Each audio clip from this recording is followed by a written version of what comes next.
He was the king of pop, a global icon who sold over 1 billion records. But behind the moonwalk and the glitter glove was a business titan, a revolutionary entrepreneur who built an empire worth billions. This is not just the story of a musician. It's the story of how Michael Jackson became one of the wealthiest entertainers in history, and the secret deals that made it all happen. How did a boy from Gary, Indiana, conquer the world and rewrite the rules of the music industry? The answer is far more shocking than you think. From the moment he stepped onto the stage as a child prodigy with the Jackson 5, Michael was different. He wasn't just singing songs, he was studying the greats. He watched James Brown, Jackie Wilson, and Fred Astaire, dissecting their every move, not to copy, but to innovate. While his brothers enjoyed their breaks, a young Michael would stay behind, watching the entire show from the wings, learning every part from the lighting cues to the choreography. This relentless obsession with perfection wasn't just about art. It was about creating an experience so powerful, it was unforgettable. But even with Motown's machine behind them, the Jackson 5 were paid a fraction of what they were worth. Michael saw this early on, a lesson in exploitation he would never forget. He realized that true power wasn't just in the performance, it was in the ownership. And that realization would set him on a collision course with the very industry that created him. As the 70s came to a close, Michael Jackson was at a crossroads. He was a star, but he was still seen as the cute little kid from the Jackson 5. He knew he had to break free. His first solo album, Off the Wall, was a massive success, but when it was snubbed for major Grammy Awards, Michael was furious. He vowed his next album would be so big, so undeniable, that the industry would have no choice but to recognize him. That album was Thriller, but creating a masterpiece wasn't enough. He needed to get it in front of the world. At the time, MTV was a new, powerful force in music, but they had a problem. They rarely played black artists. When his record label submitted the video for Billie Jean, MTV initially refused to air it. The president of CBS Records, Walter Yetnikoff, had to threaten to pull every single one of his artists from the channel to force their hand. The moment Billie Jean aired, everything changed. The floodgates opened. Michael Jackson didn't just break the color barrier on MTV, he shattered it, proving that great art transcends race. But the real revolution was yet to come. With Thriller, Michael didn't just make a music video, he created a short film. He hired Hollywood director John Landis and spent a then unheard of $500,000 on the video. The label said no money, called it a waste. Michael just paid himself, betting on his own vision. The result was a 14-minute cinematic event that transformed the music. Video from a simple promotional tool into an art form. It was so popular that MTV would announce when they were going to play it. But Michael was thinking bigger than just television. He also released the making of Thriller, a behind-the-scenes documentary. This wasn't given away for free. It was sold on VHS and became the best-selling music home video of all time. He had created a new revenue stream that no one in the music industry had ever considered. He wasn't just selling records, he was selling the entire Michael Jackson experience. This was the moment he went from musician to mogul. But his biggest deal, the one that would secure his financial future for generations, was still on the horizon, and it involved the one band bigger than he was, the Beatles. In 1983, while collaborating with Paul McCartney on Say Say Say, Paul gave him a piece of advice. He pulled out a thick book and showed Michael all the songs he owned. He told him, this is the way to make big money. Music publishing.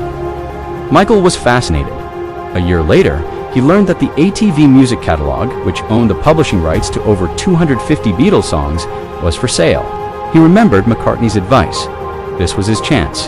Paul McCartney himself wanted to buy the catalog, but he felt the asking price of $47.5 million was too high. He tried to form a group with Yoko Ono to buy it, but they couldn't agree. Michael saw his opportunity. He didn't hesitate. Against the advice of his own lawyers and managers who thought he was crazy, he made a bid. It was a risky, audacious move. He was betting a huge portion of his fortune on the timeless appeal of his biggest rival's music. Many thought he was overpaying, that it was a foolish investment.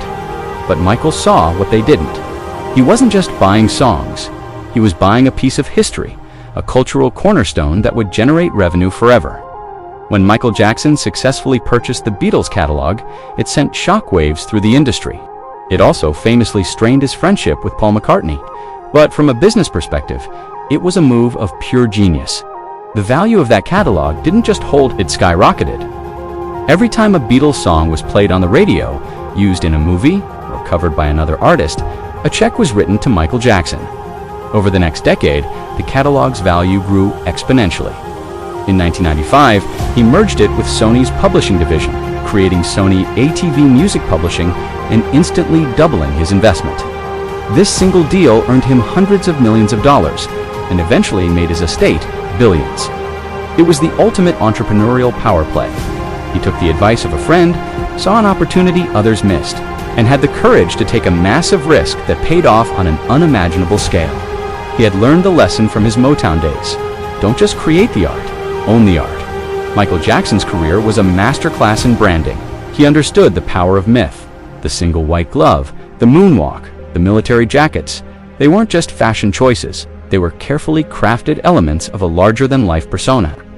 He called himself the King of Pop, a title that was both a bold declaration and a brilliant marketing strategy. He pioneered the stadium tour as a global event.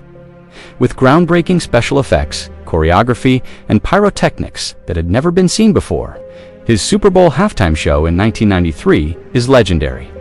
He stood motionless for a full 90 seconds as the world watched. A moment of pure theatrical genius that captured the attention of over 133 million people, one of the most watched events in television history. He also secured unprecedented endorsement deals, like his historic $5 million deal with Pepsi. At the time, it was the largest celebrity endorsement in history. He didn't just advertise the product, he integrated it into his art, creating iconic commercials that were as anticipated as his music videos. Every move was calculated to enhance his global brand, turning his name into a symbol of unparalleled quality and excitement. So, what's the ultimate lesson from Michael Jackson's incredible financial journey? It's that true, lasting success isn't just about talent, it's about vision, courage, and ownership. Michael Jackson was a creative genius, but he was also a brilliant businessman who understood that to have real power, you have to control your own destiny. He saw opportunities where others saw risks. He invested in himself when no one else would. He bought the Beatles catalog when everyone told him it was a mistake. He transformed music videos from cheap commercials into cinematic events. He built a brand that transcended music and became a global cultural phenomenon. His story teaches us that you must have the audacity to bet on yourself, the wisdom to see the long-term value in things, and the relentless drive to not just be a part of the game, but to change the rules of the game itself. Michael Jackson didn't just entertain the world, he owned it. If you were inspired by this story of innovation and genius, make sure you subscribe for more stories about the icons who changed our world. Thanks for watching.